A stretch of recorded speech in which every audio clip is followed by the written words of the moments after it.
milí profesori, spolužiaci, drahí hostia. V nasledujúcom programe by sme vám radi predstavili patrona našej triedy, svätého Filipa Neriho. Svätý komediant, tulák, pouličný misionár, kňaz. To sú niektoré z prívlastkov charakterizujúce tohto výnimočného svetca. Najtypickejšou charakterovou črtou svätého Filipa Neriho bola veselosť. Pre Filipa bol humor uvedomelý životný postoj. Kľúčom k životu Filipa Neriho je jeho téza. Radostná myseľ posilňuje srdce a dáva vytrvalosť v dobrom. Kto chce slúžiť Bohu, má byť preto stále plný radosti. Radosť považoval za životnú nevyhnutnosť a smutok by mal byť podľa neho, ako s obľubou pripomínal, vyhlásený za 8 hlavný hriech. Preniesme sa teraz spolu do 16. storočia a poďme si pripomenúť pár udalostí z jeho života. Jeho dobré srdce, hlboká viera a mimoriadne sociálne cítenie ho predurčovali na duchovné povolanie. Preto sa rozhodol ísť do Ríma, kde požiadal o poslanie do misií v Indii, v čomu však nebolo vyhovené. Najviac mu záležalo na opustených deťoch, túlajúcich sa v uliciach Ríma a bývajúcich v katakombách, odkázaných na žobranie alebo krádeže. Nebolo ľahké získať si ich, nedôverovali nikomu a ničomu. Ale svätý Filip si poradil. Využil na to ich najväčší problém, ustavičný hlad. Deti, som veľmi rád, že vás vidím. Čo chceš? Čo chceš od nás, ty kňaz starý? Meza paňota, nemaj v sebe hnev. Vôbec sa mi nepáčiš. Ty nie si náš priateľ. Nie? Keď nie priateľ, tak aspoň niečo. Si len starec, ktorý sa vždy tak divne usmieva. Som hladný. Buď ticho, Piereto. Deti, ste hladné? Áno, sme. Tak poďte, niečo som navaril. Hádam, bude dosť pre všetkých.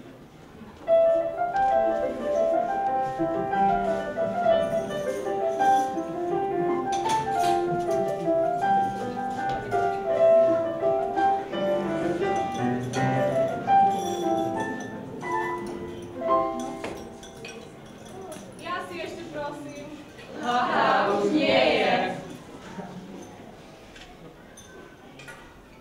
Počkať, ako to, že je tá miska stále plná? Ty si čarodejník. Nie, deti, nie som čarodejník. To náš Pán je taký milosrdný a dáva nám len dobré dary. Od nás iba chce, aby sme boli dobrí. Ak môžeme.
Svätý Filip odtedy zasvetil svoj život chudobným deťom úplne.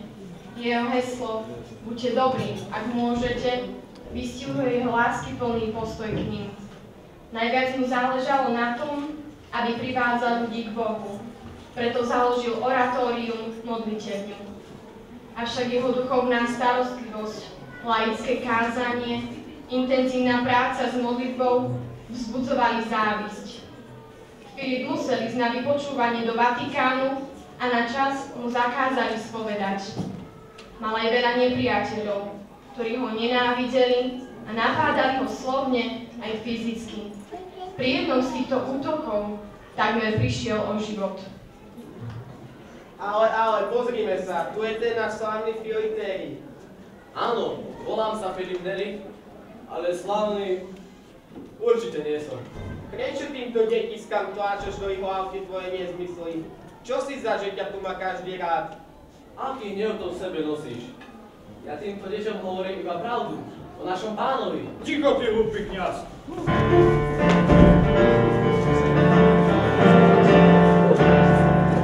Čo som to len urobil? Alešandro!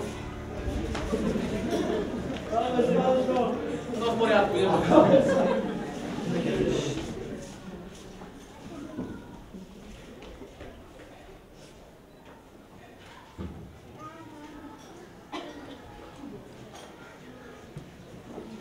Čo mu to robíš? On žije! Alešandro, on žije! On je svätý! On je svätý!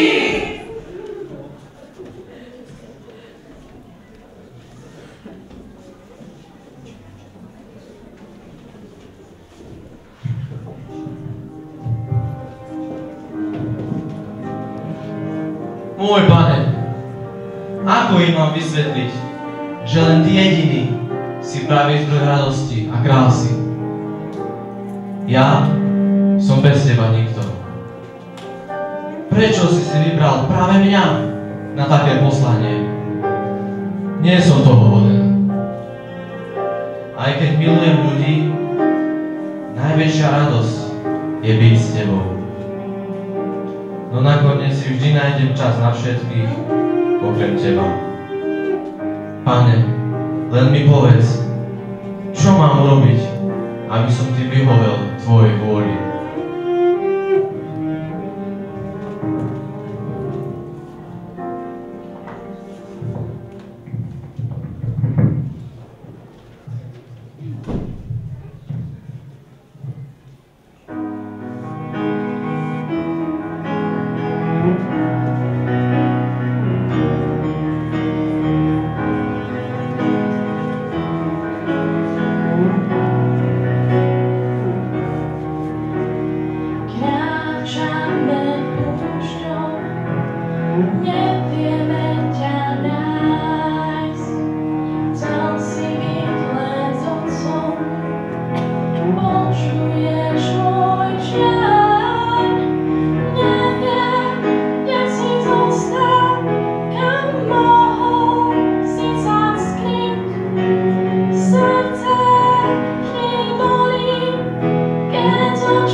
čo ľudí najviac vzdialuje od Boha, je pýcha. Vedome sa vyhýbal svetskej sláve a uznaniu. Niekoľkokrát mu bola ponúknutá kardinálska hodnosť, ktorú za každým odmietol. Bol vyhľadávaným spovedníkom a rádu u neho hľadali aj vysokí cirkevní hodnostári, dokonca sám pápež. V Ríme žila vtedy mníška, ktorá mala dar uzdravovať chorých. Pápež požiadal Filipa, aby mu záležitosť preveril a vyjadril na ňu svoj názor. Vidíte, táto žena koná zázraky. Prichádzajú k nej chorí s rôznymi ťažkosťami. Ja môžem rozprávať. Naozaj? Poďte bližšie, poďte sa pozrieť. Ja vidím.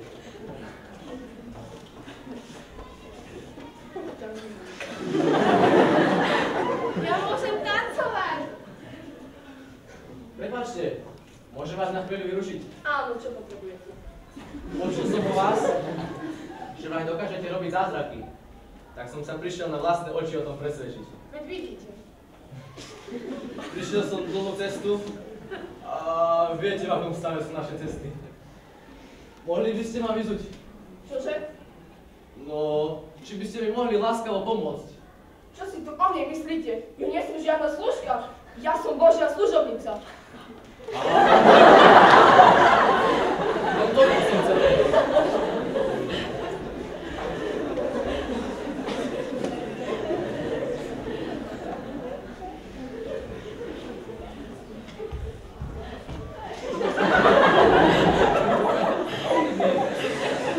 Počul o žene, ktorá dokáže údajne liečiť rôzne choroby. Áno, Svätý Otec. Počul som o nej a mal som možnosť na vlastné oči vidieť jej skutok. Tak čo na to hovoríš? Viete, s tak veľkou pýchou a tak malou pokorou sa len ťažko dajú robiť nejaké zázraky. Viac ich robiť už nebude. Keď to hovorí vaša svetosť, ktorá vidí tak ďaleko, už som pokojný.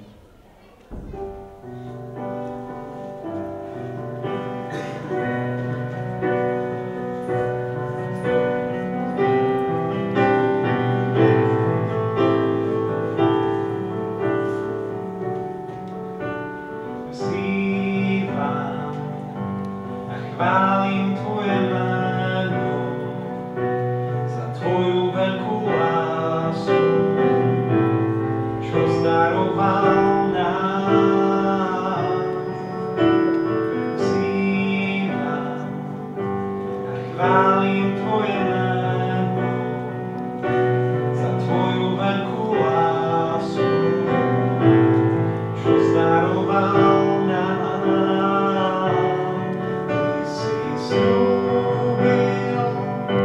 Že sa k nám vrátiš, príď, Pane Ježišu, pre cirkev svoju.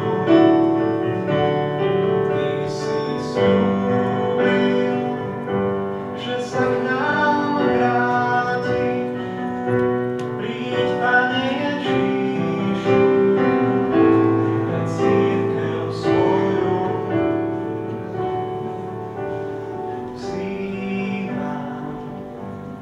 Chválim Tvoje meno za Tvoju veľkú lásku, čo zdaroval nám. Ty si sľúbil, že sa k nám vrátiš, príď, Pane Ježišu, pre cirkev svoju.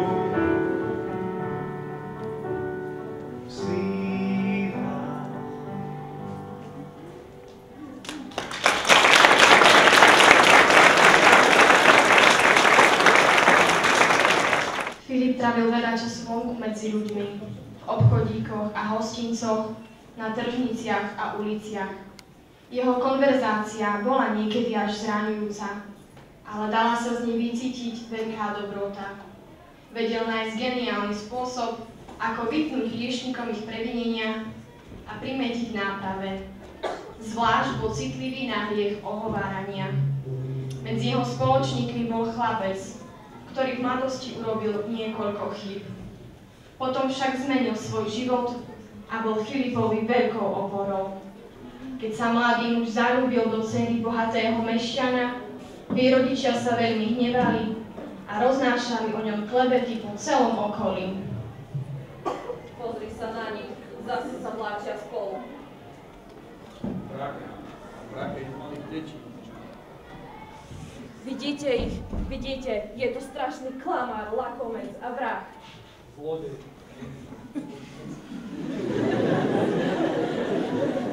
Vidíte ho, čo už taký vrah môže vedieť o láske. Ipolita, v ľudských očiach som iba obyčajný kriminálnik. Vrah, nedokážem si to už odpustiť. Nezapaňovka, netráp sa. Moje srdce vidí iba krásneho muža, ktorému bolo všetko odpustené. Náš Pán už dávno zabudol na to, čo sa udialo. V jeho a mojich očiach si krásny muž. Prosím, netráp sa. Ipolita, som rád, že ťa mám. Zdravím vás. Ipolita, nezapaňovka. Trápi vás niečo? Niečo sa deje? Otec Filipo, človek v Božích očiach tak krásny, je v ľudských očiach iba vrah. Aha.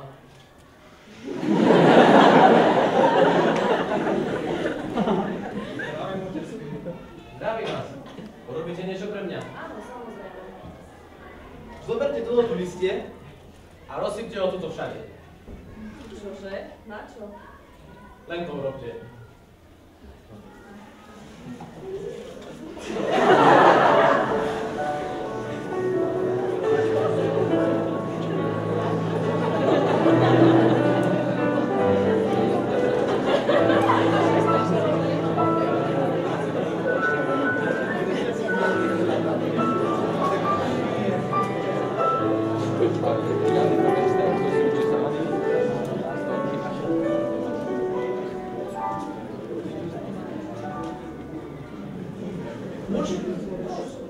Výborne.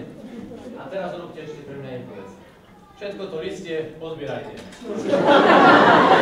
Veď to sa nedá. Áno, presne tak. A takisto je to aj so slovami, ktoré ste vyriekli o Mezapaňotovi. Už bude veľmi ťažko napraviť, čím ste mu ublížili.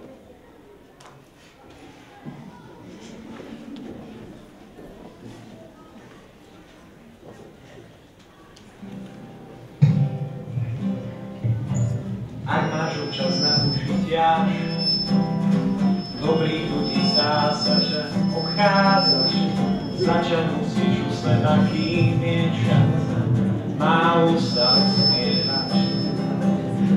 Ak máš občas na druhých hnev, možno si problémy vymyslel, možno stačí na chvíľu zabudnúť, môžeš na behnúť.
Ak ti niekto ublížiť chcel a v srdci ti po pomste tvoj vlastnel, tak to by si k radosti nedospel. Milovať je môj cieľ.